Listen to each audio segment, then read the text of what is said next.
Hello সবাইকে, সবাই কেমন আছো?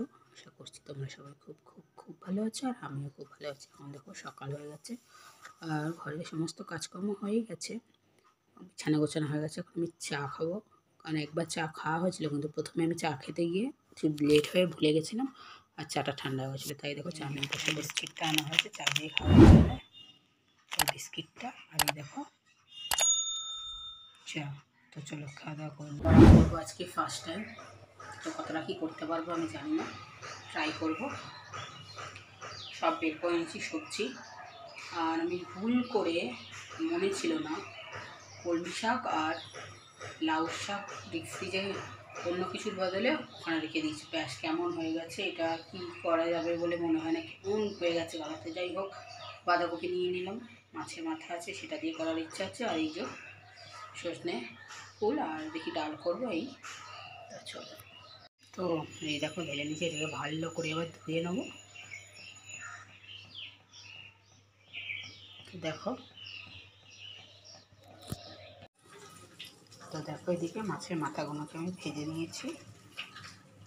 এইদিকে দেখো ওই তেলেই জিরে ফোড়ন দিয়ে দিয়েছি। এবার আলুগুলোকে ভাজবো,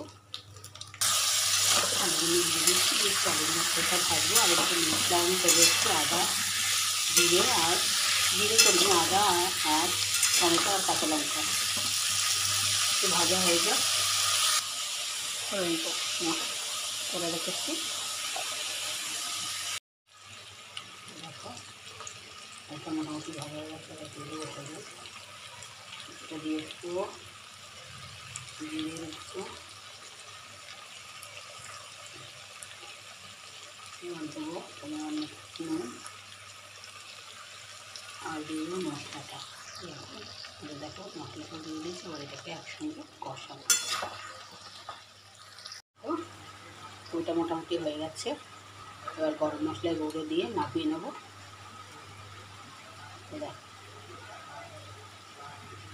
নামিয়ে নিলে গরম মশলা গুঁড়ো দিয়ে হয়ে যাবে।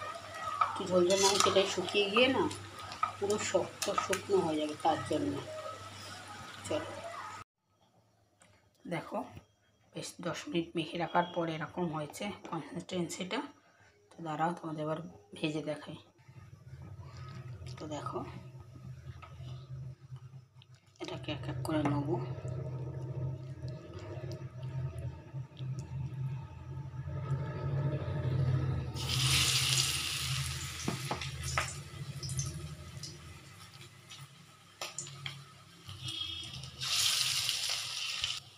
দেখো দেখো এদিকে আমি মুগের ডাল করে নিয়েছিলাম লাউ শাক দিয়ে, তো এটা তোমাদের সাথে শেয়ার করা হয়নি আর।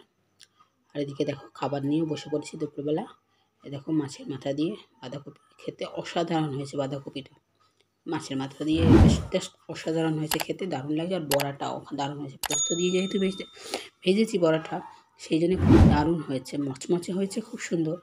আর ওর মধ্যে একটুখানি যেহেতু চালের গুঁড়ো দিয়েছি, আরও বেশি মচমচে হয়েছে, খেতে জাস্ট অসাধারণ লাগছে।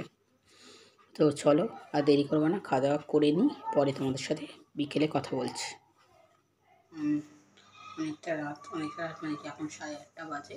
চলে আসলাম রান্নাঘরে, কারণ রাতে রান্না করবো। রাতে ভাবছি, এখন বলছে যে তড়কা খাবে আজকে, তাই ডিম দিয়ে তড়কা করবো। ভিজিয়ে রেখেছি তরকারিটা, আর আটাও মেখে রেখেছি, রুটি করবো, এইটা করবো। তাই রান্নাঘরে আসলাম, আর তরকার ডালটা সেদ্ধ বসিয়ে দেবো। তো আটা তো মাখা আছে, অসুবিধা নেই, তরকার ডালটা করে আর রুটিটা করবো। এই যে তরকার ডালটাকে দেখো ভিজিয়ে রেখেছি, ডালটাকে বেশ আধা ঘন্টা মতন হয়ে গেছে ভিজিয়ে রেখেছি। এবার এটাকে প্রেশারে সেদ্ধ দিয়ে দেবো। এই দেখো আটা মেখে রেখেছি, বেশ করতে পারি। তো দেখো আমাদের ডিমটাও দিয়ে দিচ্ছি, এটাকে ভালো করে কষাবো। তো দেখো এবার হয়ে গেছে, ধনে পাতা দিয়ে নামিয়ে নেবো, ব্যাস। এবার সেরকম মশলা কিছু করবে না, চাইলে কেউ পেস্টও দিতে পারে। আমি কুচিয়ে নিচ্ছি, আদা কুচি, রসুন কুচি, লঙ্কা কুচি, টমেটো কুচি, ব্যাস এটাই হচ্ছে আসল। এদিকে আমি রুটিগুলোও করে নিয়েছি। রুটি যদিও বা ভালো হয় না, আমি পারি না এখন, তো তবুও পারছি, আগে তো একদমই পারতাম না। তো যাই হোক চলো, রুটি করে আমার হাল বেহাল হয়ে গেছে। এখন এরপরে আর রুটি তো আমার করতে ইচ্ছেই করবে না, আমি করবো না। তো অনেকটাই রাত হয়ে গেছে, এখন 10টা 15 হয়ে গেছে। তো এখন খেতে দিয়ে দিই, কালকে আবার অফিস টফিস আছে, তাই খেতে দিয়ে দিই আস্তে ধীরে। অনেকটা তাও খেতে খেতে অনেকটা সময় লাগে। সমস্ত কাজ হয়ে গেছে, রান্নাঘরটা পরিষ্কার করে রেখে দিই যাতে সকালে আর অসুবিধা না হয়। তো এখন খাওয়া দাওয়া করে নেবো। চলো, ভিডিওটা বড় করছি না। তোমাদের যদি এই ভিডিওটা ভালো লেগে থাকে তাহলে প্লিজ লাইক শেয়ার সাবস্ক্রাইব করে দিই। কমেন্টে জানাই তোমাদের কেমন লাগলো। চলো, দেখা হবে নেক্সট ব্লগে। টাটা।